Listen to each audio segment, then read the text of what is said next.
30 de abril de 1998, Gregorio Oviedo, director del CTI de Medellín, junto con 150 hombres, hizo un allanamiento al parqueadero Padilla, que quedaba en el centro de Medellín. Al principio, los agentes del CTI no vieron nada anormal, pero luego detectaron un segundo piso oculto. Al entrar, vieron a un señor descompuesto rompiendo papeles de manera compulsiva y a 2 secretarias rompiendo disquetes. El operativo lo organizo yo desde el despacho de Iván Velázquez. Y nos fuimos. Llegamos al parqueadero, era una oficina de 2 pisos, toda en triples.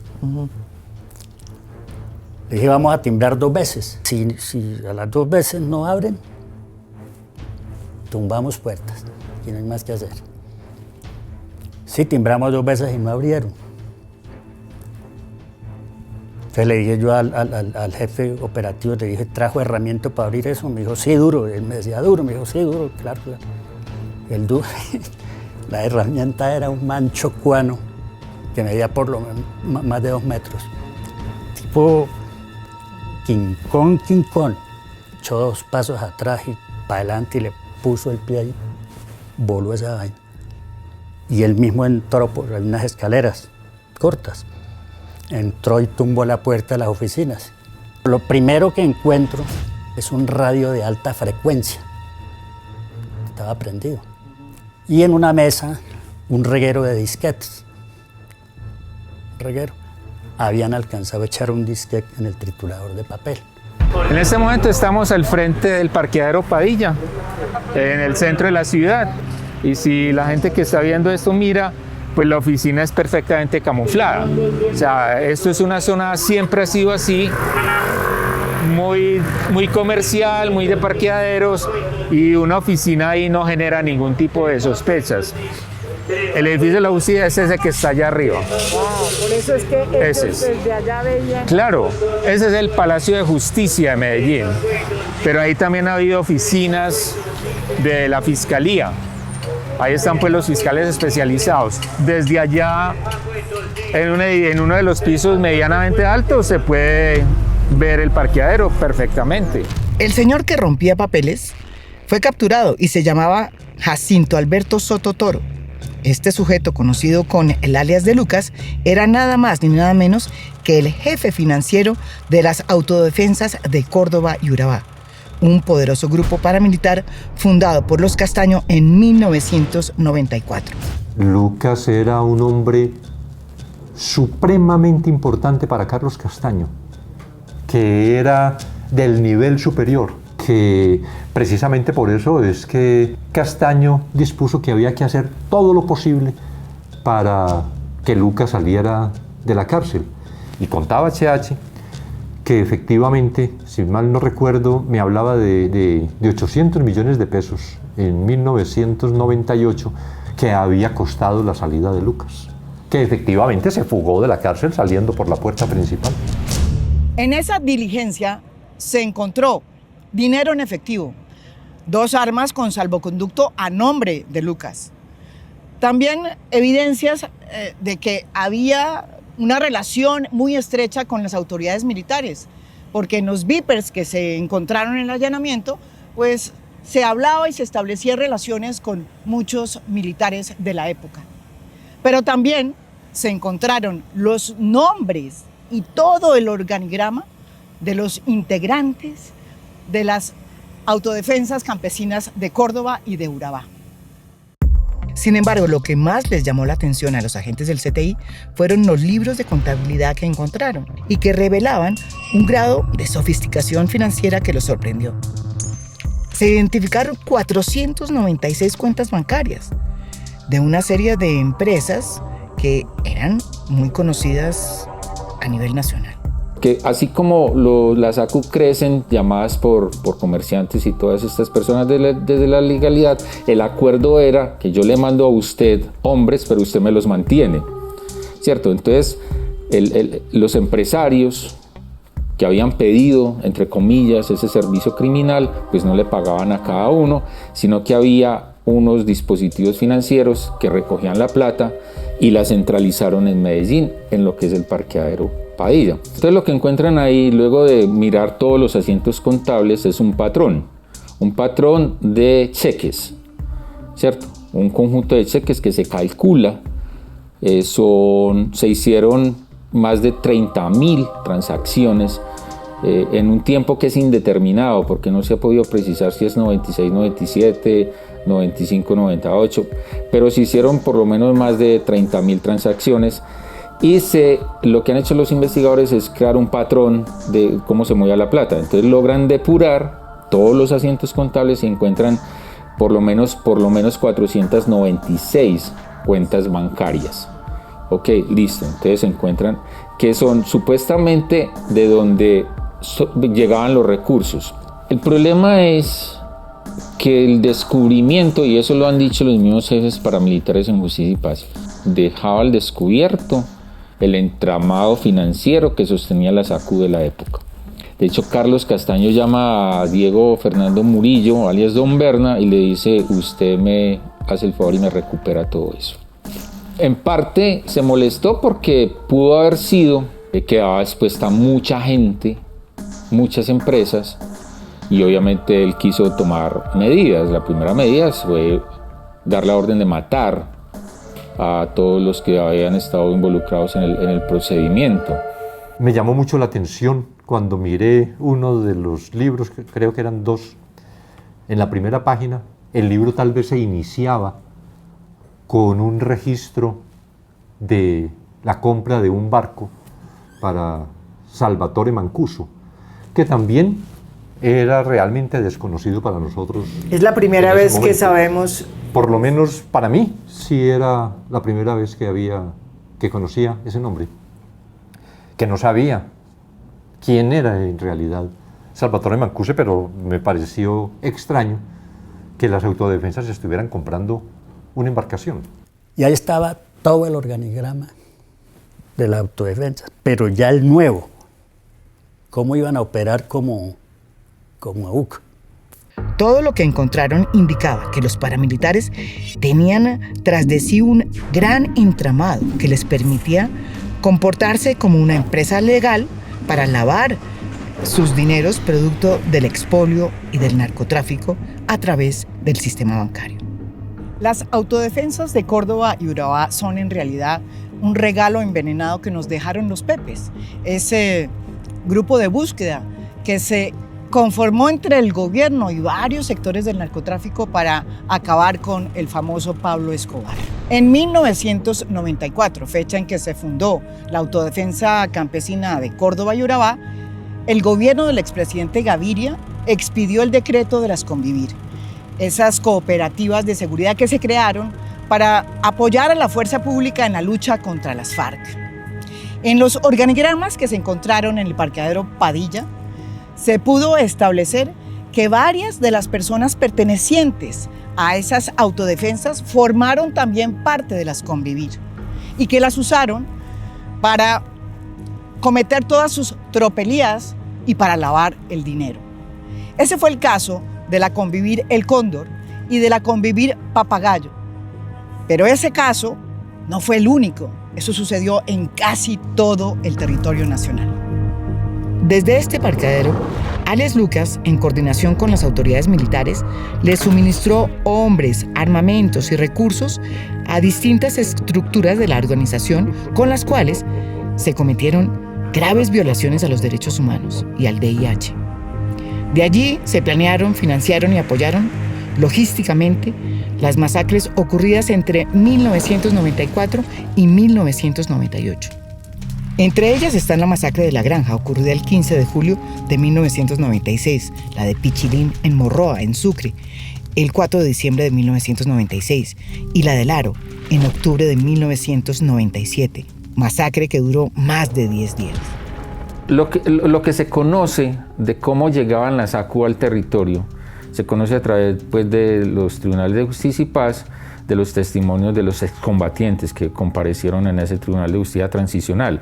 Y lo que ellos cuentan es básicamente que las SACU llegaban al territorio llamados por empresarios, por ganaderos, por transportadores, por comerciantes que estaban acosados por la guerrilla, ¿cierto? Desde aquí, también salió el dinero para los hombres de Mancuso que perpetraron la masacre de Mapiripán en 1997, donde 49 personas fueron asesinadas. Esta masacre duraría 5 días continuos. El caso del parqueadero Padilla hubiera permitido por lo menos la desfinanciación, si no la desarticulación, pero por lo menos la desfinanciación del paramilitarismo, de las autodefensas campesinas de Córdoba y Urabá. Hubiera permitido encontrar efectivamente toda la estructura paramilitar, desde las bases, desde los patrulleros, hasta la máxima dirigencia. Hubiera podido identificar todas las redes de apoyo del paramilitarismo. La conclusión a la que llegó el Tribunal Superior de Medellín en la Sala de Justicia y Paz es que estos primeros hallazgos del parqueadero Padilla demostraban que tras las autodefensas de Córdoba y Urabá estuvieron empresarios y sectores privados. No en vano, el allanamiento del parqueadero Padilla y sus hallazgos ocasionaron el asesinato de por lo menos 7 investigadores del CTI de la Fiscalía. En realidad, no fueron 7, sino 14. En este semáforo asesinaron a Sergio Parra. Sergio Parra era un investigador del CTI que estaba persiguiendo a los paramilitares, que fue de los primeros que estableció nexos con el parqueadero Padilla. Ese día hubo un episodio que obviamente pues, le queda a uno grabado para toda la vida. Estando ya Sergio ahí, hubo un momento en que, no sé por qué circunstancia, quedamos los dos solos en una de las oficinas del parqueadero, del segundo piso. Solos, una cosa extraña. Ahí los dos y de pronto Sergio se queda mirándome así de frente. Y llega y me dice, ¿sabe qué, jefe? Con este operativo, los dos, y hacía así, los dos, tuki tuki lulú. Yo me vengo de Medellín porque la situación se tornó... Usted pide un traslado porque le iban a matar también. No, era insostenible ya, era insostenible. La versión que había en Medellín era extraoficial. Es que había una lista de 15 funcionarios del CTI para asesinar. Obviamente la lista la encabezaba el suscrito. Y que de esa misión habían encomendado a La Terraza. Y La Terraza pues trabajaba con la oficina de Envigado. ¿Ya? Ese entramado que quedó expuesto en el allanamiento del parqueadero Padilla mostró también que el poder de corrupción de los paramilitares tuvo tentáculos en la Fiscalía. Especialmente el CTI, y yo no podría decir que la Fiscalía no, estaba infiltrado por personas vinculadas o con la oficina de Envigado o con el narcotráfico en general o con paramilitares. Cuando yo llego a Medellín, ¿qué encuentro? Una complacencia y una tolerancia casi que total con el paramilitarismo. De todos los estamentos, sin excepción. Clase política, clase empresarial, iglesia, sociedad. ¿Ya? Entonces, ellos trabajaban a sus anchas. No tenían la menor resistencia. Y eran, y me atrevo a decirlo, aceptados socialmente. Existe la percepción de que el paramilitarismo surgió en Colombia en la década de los 80, cuando se entendió como la respuesta a la incapacidad de las fuerzas del Estado para enfrentar la guerrilla marxista de las FARC. Craso error. No. Antes de que existieran las guerrillas en Colombia, existía el paramilitarismo. Primero fue el paramilitarismo y después la subversión. O sea, primero la contrainsurgencia y después la insurgencia.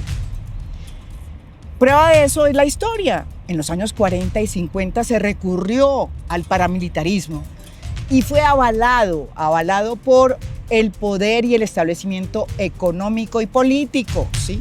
Sin que hubiera ningún remordimiento institucional.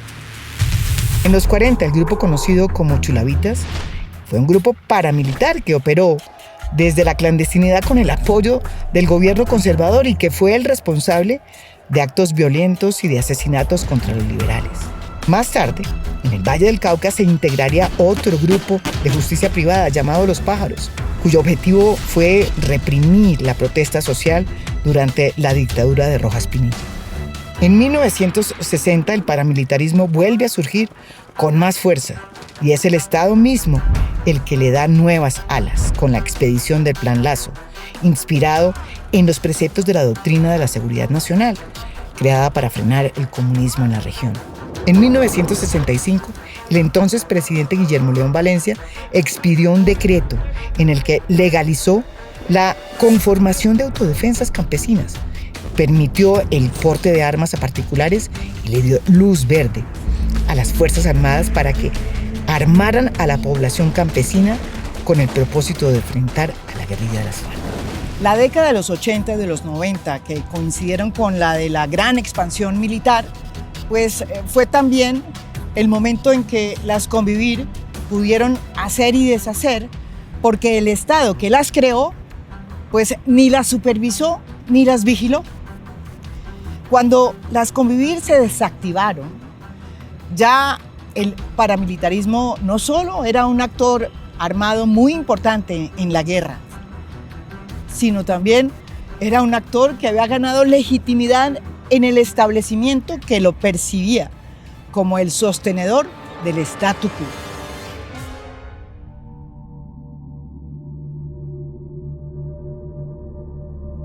Y ruego a Dios la capacidad de poder expresarles, mostrarles más profundamente lo que hay detrás del conflicto, porque cada día se generan más víctimas. ¿Quiénes están detrás? ¿Cuáles fuimos los responsables? Nosotros no iniciamos esta guerra. Cuando yo me vengo de Medellín, obviamente todavía la investigación por el parqueadero estaba en Medellín. Ya estando en Medellín, estando aquí en Bogotá, me entero con sorpresa de que la habían trasladado de Medellín para acá. Las explicaciones que han dado desde Bogotá por todos estos años, ¿cierto? Dice que a raíz del asesinato de los investigadores del CTI se ven obligados a trasladar el proceso por razones de seguridad, unas, para el equipo de trabajo de acá.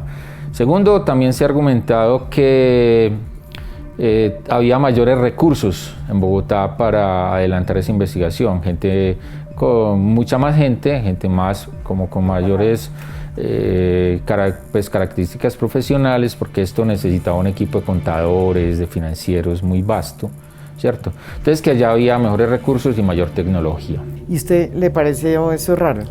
Sí, me pareció extraño porque pues yo apelo a un principio casi que es un axioma. Los crímenes siempre se deben investigar en el sitio donde ocurrieron. Porque si se investiga en otra parte ya empieza a desnaturalizarse completamente cualquier investigación. Luego viene un procedimiento supremamente corrupto, irregular a todas luces, que es la excarcelación de alias Lucas, que era el director, digamos, entre comillas, de la oficina del parqueadero Padilla. Él lo tuvieron recluido en Bellavista, la cárcel de la época pues grande de acá, y mediante un procedimiento de jueces corruptos le dan una boleta de libertad falsa. Eso fue una decisión institucional que no se le puede asignar a una persona, porque ahí confluyen varias instituciones. El CTI, en general la Fiscalía y la Procuraduría. La Procuraduría aquí, en los análisis que se han hecho, no se le ha dado la relevancia que ha tenido, pero fue la Procuraduría en varios conceptos en el año 2002 que comenzó a decir: ese proceso está mal concebido, eso es muy farragoso, ahí no hay nada que se pueda demostrar, y con base en esos conceptos, 2 fiscales precluyeron toda la investigación. De hecho, pidieron que no se vinculara ni a Mancuso ni a Carlos Castaño, que porque ya estaban procesados por paramilitarismo y que eso es una bobada siguiéndoles eso. Pero fueron también la Procuraduría ¿por qué le permiten a un procurador lanzar un concepto tan complejo en un proceso tan complejo? Hubo unos detenidos y todo el mundo quedó libre. Y eso quedó precluido. Llegó un fiscal aquí en Medellín y lo precluyó, dice, aquí no hay pruebas. Pero la primera manifestación que hubo del resultado de la investigación fue como en el mes de mayo o junio del 2001, cuando se allanó Funpascor. Y la pregunta siempre, porque esto inclusive Se demoraron 3 años. Si se hubiera llegado a fondo en este caso, si la Fiscalía no hubiera decidido enterrar este proceso, se hubiera impedido la muerte de muchos colombianos que hoy nos hacen mucha falta.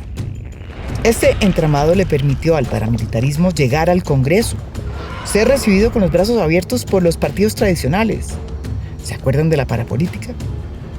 Capturar a la justicia para que se hiciera de la vista gorda cuando ellos cometían sus fechorías y atropellos.